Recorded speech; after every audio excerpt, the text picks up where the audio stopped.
Su'ari moni a jong. Al kamari ile kasi iwa fa. Ngonga mawasari poki awa oia le su kusiri. Oia lava e whaiale li poki o karar kupe ma su e ia kusi o le marou. Rangani poki le kasi iwa fa. Ngonga mawai mai le kasi iwa nua o kasi iwa fa. E ongo mingi ska. O le malo, o le ital pipi. Whainga malo o le ital pipi. Ngaro kong pai e whaasoi kula whongo ngā kala I kuang kupe le malo. O sit mai mō mal whaafong. Su'a Ramoni Archong was responsible for the integrity of the finances of the state of Samoa from 1992 to 1995.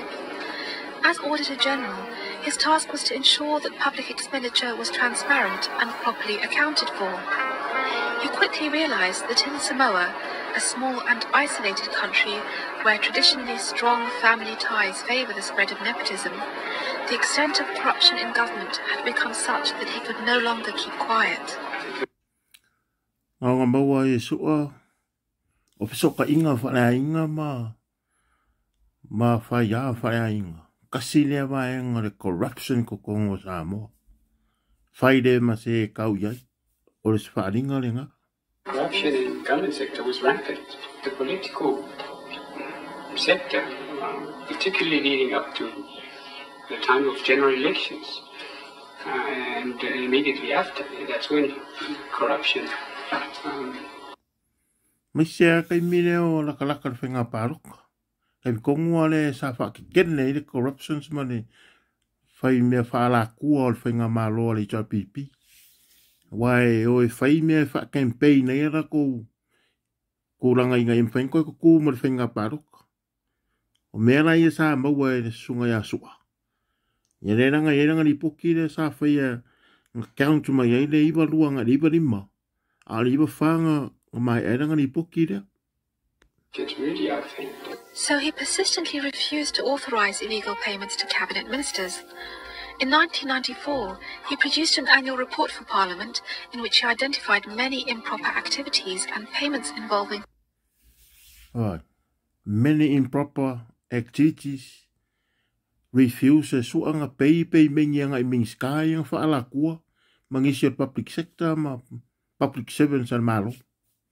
Kau kia. Public money, implicating 6 out of 13 cabinet ministers, as well as many senior public servants. 6 out of 30. Kau kele okay, cabinet ministers, 6 out of 30. Ya, 30 le fa ingo kaka sai kongo le HRPP kemira. Ai ongo la kaka nga mo. Yang ai ma le public sector sia le public servants. Yang fa me pe nga mo so. My fundamental belief is that everyone has good and bad in them.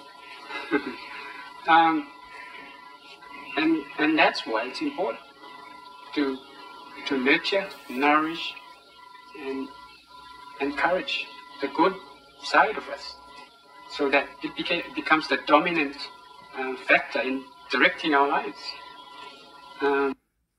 Ma e fo ko aso ka ua ke ro ka ko lo ma fa lo ma ki nga e ka ko nga e ka ko lo me mongi me fa maungi e ka ko fa me mi ko and discourage as much as possible the corrupt and the bad character.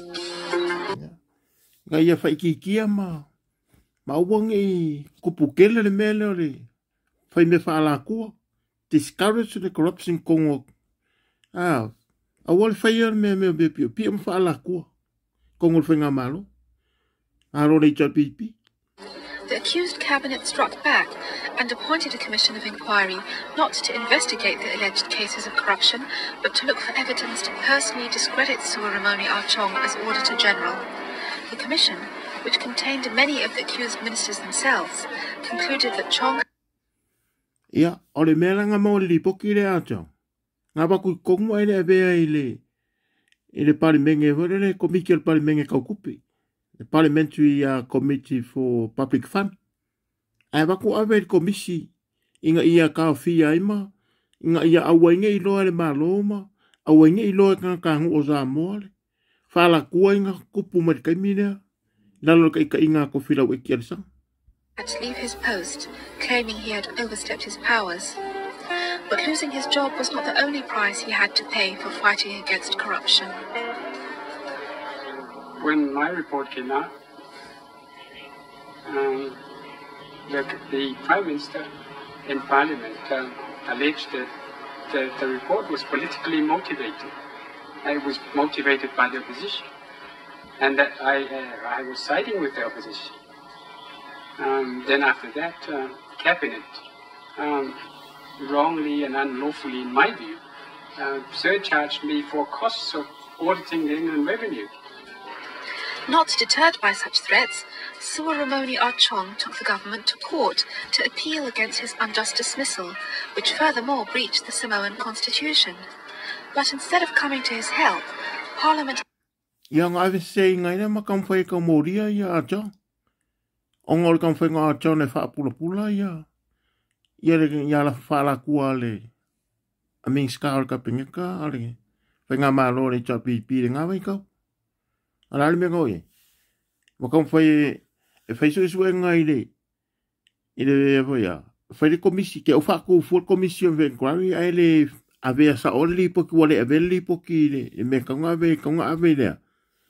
Le komiki fa par bengi o ngai ave. Wa ole ngale alor ngale cha pipi ngai ke wo mo wala. Ngai wala nga fa alu kula fo. Ngai wanga kuri masu. Actually changed the constitution, thus making a lawsuit against the government a long and costly enterprise.